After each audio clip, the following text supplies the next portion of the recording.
Good morning, everyone. It's like 2 o'clock in the morning right now, and we're starting the South Sister Trailhead. We're hoping to get up there for the sunrise. It's a trail in Central Oregon, one of the most popular ones and the third tallest in all of Oregon. We've been excited to do this since we knew that we were moving to Bend, so this is a really big deal for us. We had to get permits and kind of plan it, which normally isn't our style. Yeah. We are excited to get up there. It's been a little bit smoky, but hopefully we'll have a good sunrise. That's all we can hope for. It seems like the smoke has cleared out a little bit now, like we can barely smell it, but Yeah, can't really smell the smoke. Got to see the Milky Way coming in, and the moon is shining bright, so all good things. yep. The total mileage for this trail is 11.6 miles out and back. Getting to the summit of this trail is no joke, with nearly 5,000 feet of elevation and 5.8 miles. For us, starting early is key to making it up top by sunrise.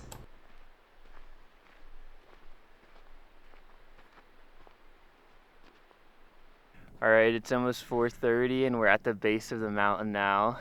Yeah, we're coming up on lots of snow too. We still haven't seen the first crack of dawn yet, so looking forward to that and seeing some daylight because it has been a long 2.5-ish hours in the dark. We're ready for some daylight.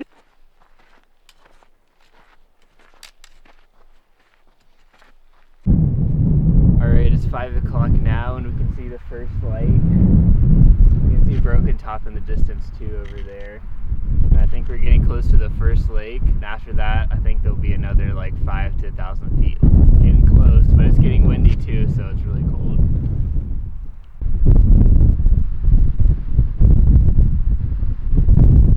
We made it to the first lake. I don't know if you can see, it's right behind us, but a cloud just covered us. So this is the view that we have right now.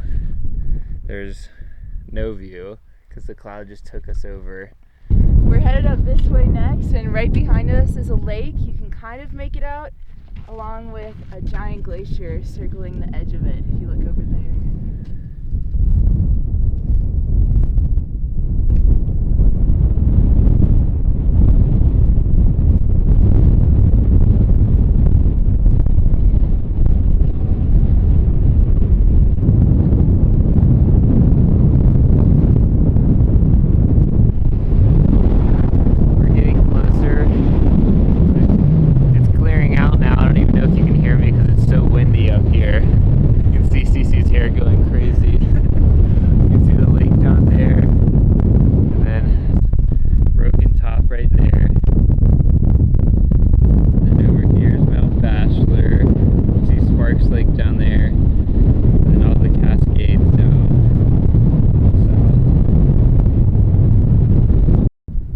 As avid hikers ourselves, we are very used to clocking in over 10 miles in a single day hike, so the mileage wasn't too much of an issue, but the elevation is what really makes this hike a challenge.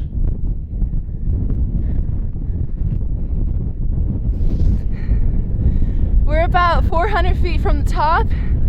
It is so windy and cold. Got my gloves on. Finn had to layer up with his rain jacket and down jacket. Got the hoods up and on. And We're in the cloud right now too. We can feel the condensation on our backpacks, and so we're kind of hoping that it clears the way a little bit so we can see something at the top to make it kind of worth it, but the sunrise was pretty cool too, so. Yeah, this is our current view. The last mile to the top is known as the red zone due to the rusty red color of the scree. This is also the hardest portion of the hike.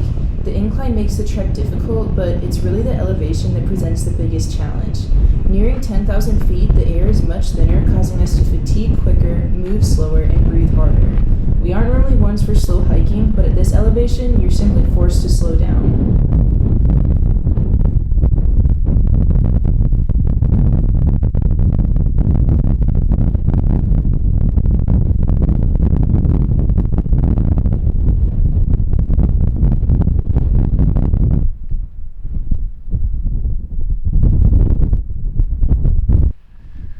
Made it to the top.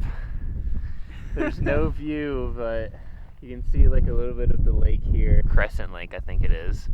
Now we're gonna go this way over here and go to the very top Just a little bit left. The camera mic has some frost on it. Yeah. It's so cold for the end of July. The camera is getting water on it from all the clouds, and then it starts to freeze because it's so windy and it's so cold. To the left is what was supposed to be a non-frozen lake. Obviously, Lake July isn't quite warm enough for that up at 10,000 feet. On a clear day, you can expect to see an expansive view over the Cascades in Central Oregon. Some of the larger nearby peaks reach around 9 to 10,000 feet. These include Middle Sister, North Sister, Broken Top, and Mount Bachelor. So far, we've summited Broken Top and Mount Bachelor, but the others require climbing gear to truly reach the summit. We made it to the top, 10,300 feet.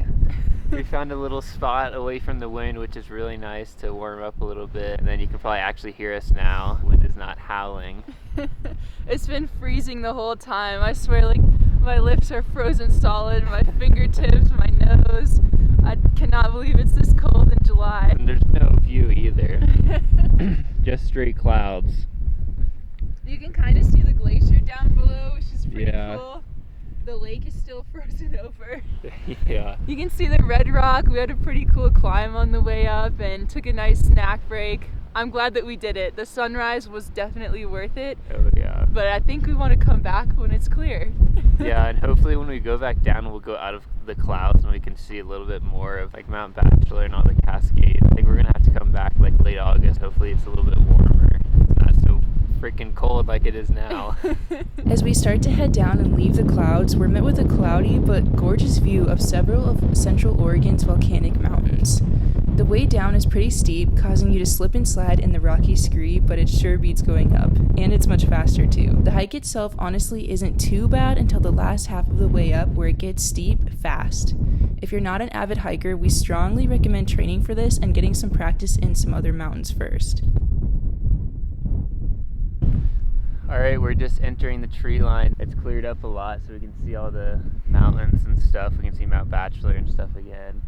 But it's really smoky over here south of us, so can't see too much there. It's a lot warmer down here too. I got the Yeah. mittens off. The winds are still going, but overall a lot more pleasant. The views are awesome over here too. We're not in a cloud anymore, thank goodness. The hike down was pretty easy and relaxing. It was so nice to see everything in the daylight for the first time since it was pitch black on the way up. We caught a gorgeous view of Mount Bachelor with the sun shining on it and simply enjoyed all the nature around us as we headed down.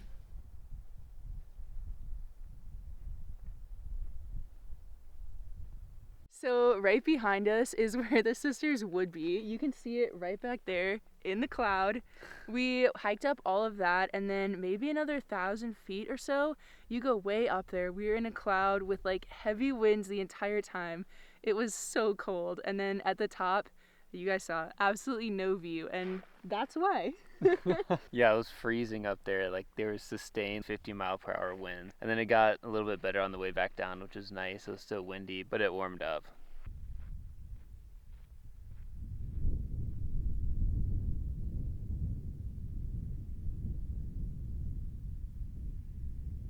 So we're not even halfway back right now, but here's a great view of the South Sister.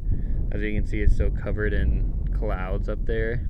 But this is the path that we took to get to the very top. So we went along this, came around, and then up behind this little mountain is the first lake.